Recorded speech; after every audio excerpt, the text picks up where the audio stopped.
নওগাঁর আগ্রাদিগুন সীমান্তে সীমানা নির্ধারণ নিয়ে প্রায় 50 বছরের বিবাদ নিষ্পত্তি হয়েছে। এর মাধ্যমে ভারতের কাছ থেকে 75 শতক জমি ফেরত পেল বাংলাদেশ। দুপুরে দুদেশের সীমান্তরক্ষী বাহিনী বিজিবি ও বিএসএফ পর্যায়ে এই সিদ্ধান্ত হয়। এ সময় উভয় পক্ষের নেতৃত্বে ছিলেন 14 বিজিবি অধিনায়ক লেফটেন্যান্ট কর্নেল হামিদ উদ্দিন এবং 164 বিএসএফ কমান্ড্যান্ট এসকে মিশ্রা।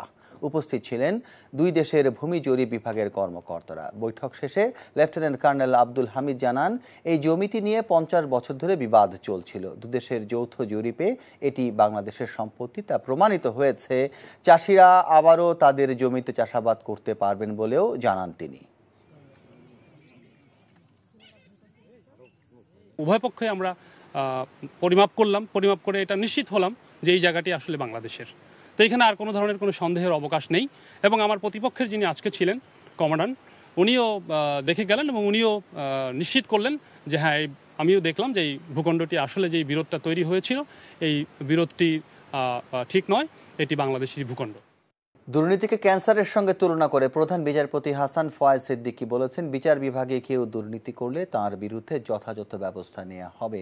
দুপুরে ঝিনাইদহে আইনজীবীদের সাথে মত বিনিময়কালে তিনি একথা বলেন।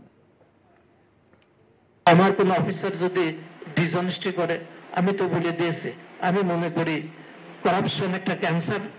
যদি এই আঙুলে, আমার হাতে 5টা আঙুল আছে, একটা আঙুলের মাথায় যদি ক্যান্সার হয়, সবচেয়ে বড় ট্রিটমেন্ট হচ্ছে এখান থেকে কেটে ফেলা। আমি ওই যে জজ বিচার বিক্রি করে সেই জজকে আঙুল হিসেবে ট্রিট করে কেটে ফেলতে একটু হেজিটেশন করবো না, সাথে সাথে প্রসিডিং ইনিশিয়েট করবো।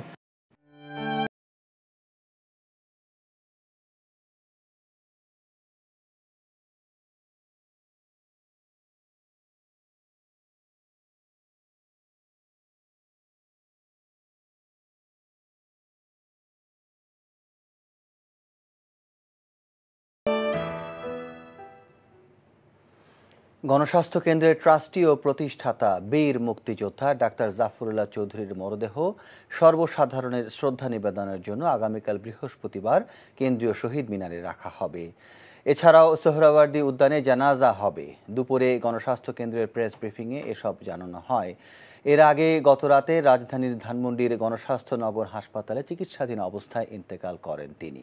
ডাক্তার জাফরুল্লাহ চৌধুরীর বয়স হয়েছিল 81 বছর। তাঁর মৃত্যুতে শোক জানিয়েছেন রাষ্ট্রপতি মোহাম্মদ আব্দুল হামিদ ও প্রধানমন্ত্রী শেখ হাসিনা। শোক জানিয়েছেন বিএনপি মহাসচিব মির্জা ফখরুল ইসলাম আলমগীর।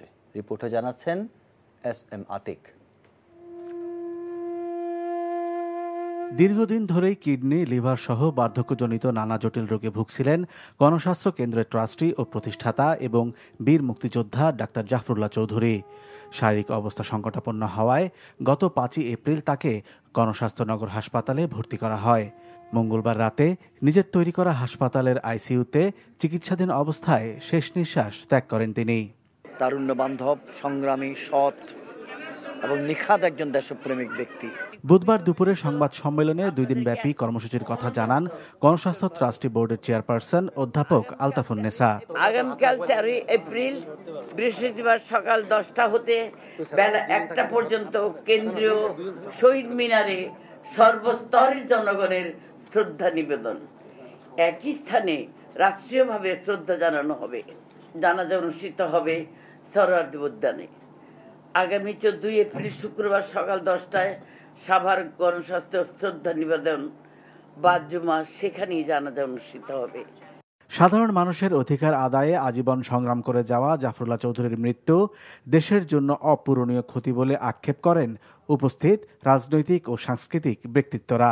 অসাধারণ রাজনৈতিক যোগ্যতা ছিল, সাংগঠনিক যোগ্যতা ছিল, মানুষ হিসেবে ওই যে বললাম অনেক বড়ত্ব ছিল, কিন্তু খুব প্রতিষ্ঠা পাওয়ার জন্য একটা কিছু করেছেন, এই রকম করেনি। ডাক্তার জাফরুল্লাহ চৌধুরীর মরদেহ রাজধানীর বারডেম হাসপাতালে রাখা হয়েছে। SM আতিক, NTV নিউজ, ঢাকা।